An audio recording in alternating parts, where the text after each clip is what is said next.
Treatment of goodwill का case 3 start करते हैं when admission of a partner is taking place. तो देखिए जब नया पार्टनर आता है तो वो गुडविल और कैपिटल का अमाउंट लेकर आता है। अब केस 3 है हमारा when new partner is enable to bring premium, मतलब अब नया पार्टनर आ रहा है, कैपिटल का तो लेकर आ जा रहा है लेकिन प्रीमियम गुडविल वाला अमाउंट नहीं ला पा रहा है। अब क्या किया जाए, तो वही केस अब हम यहां पे पढ़ेंगे। तो जब वो पार्टनर अपना न्यू पार्टनर जब गुडविल का प्रीमियम का अमाउंट नहीं ला पाता है तो उसके करंट अकाउंट को खोलकर उसके करंट अकाउंट में डेबिट कर दिया जाता है वो प्रीमियम का अमाउंट जितना भी उसको लाना होता है। तो यही चीज हमें यहां पे करनी होगी, एक प्रैक्टिकल करेंगे तो आपको पूरा केस समझ में आ जाएगा। ध्यान रखिएगा, जो पार्टनर पैसा नहीं ला पा रहा है, मतलब जो न्यू पार्टनर है प्रीमियम का अमाउंट अगर नहीं ला पा रहा है तो उसका करंट अकाउंट ओपन करके उस करंट अकाउंट से वो पैसा निकाल लिया जाएगा और उसके करंट अकाउंट को डेबिट में छोड़ दिया जाएगा। तो ये पूरा कॉन्सेप्ट है इस केस 3 का। तो अब हम एक प्रैक्टिकल से समझते हैं कि कैसे किया जाएगा। तो देखिए क्वेश्चन दिया हुआ है यहाँ पे, एबीसी पार्टनर्स हैं एक फर्म में, प्रॉफिट एंड लॉस रेशियो है उनका 3:1। दे admit D into partnership with 1/4 share which he acquires from A and B in the ratio of 2:1।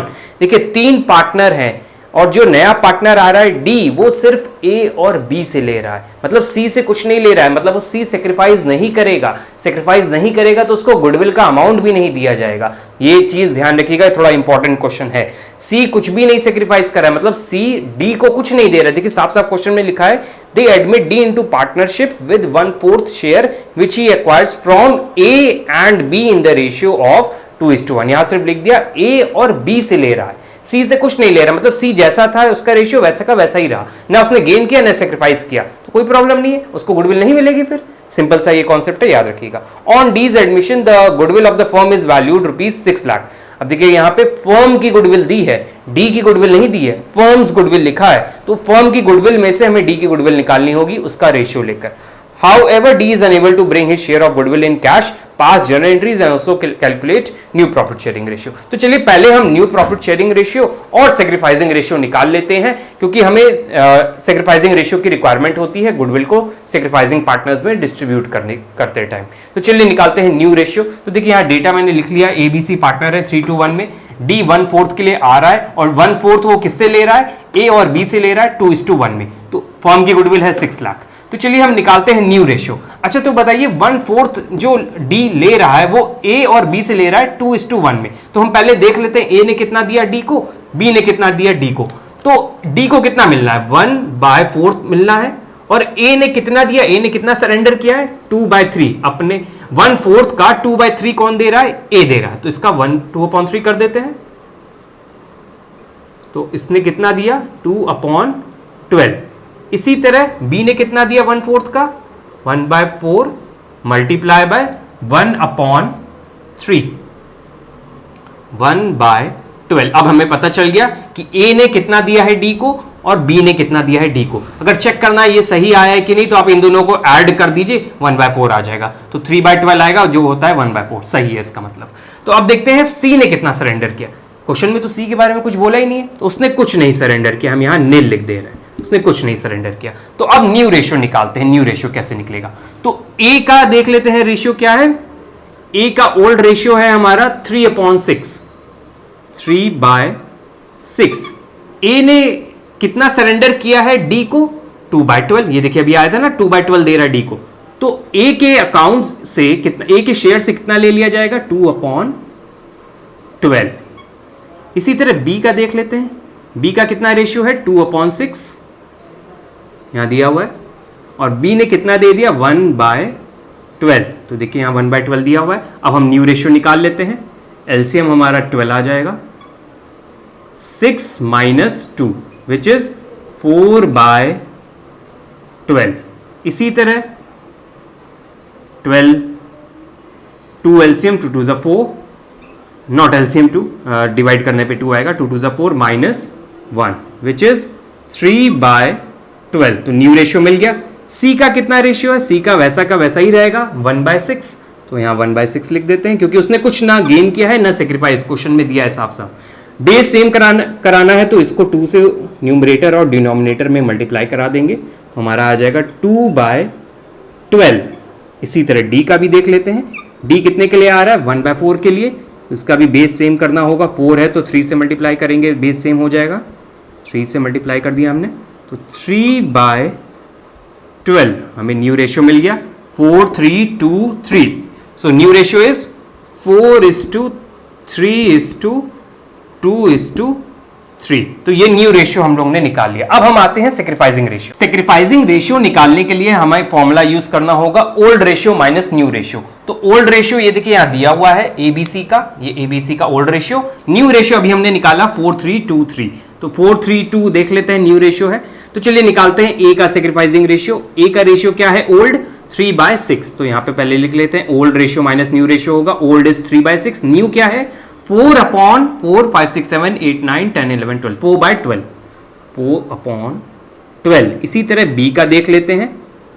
B का ओल्ड रेशियो है 2/6 और न्यू कितना है 3/12। देखिए सी ने ना गेन किया है ना सेक्रीफाइस किया है, तो उसका देखिएगा 0 हो जाएगा। सी का है 1/6 और माइनस 2/12 2/12।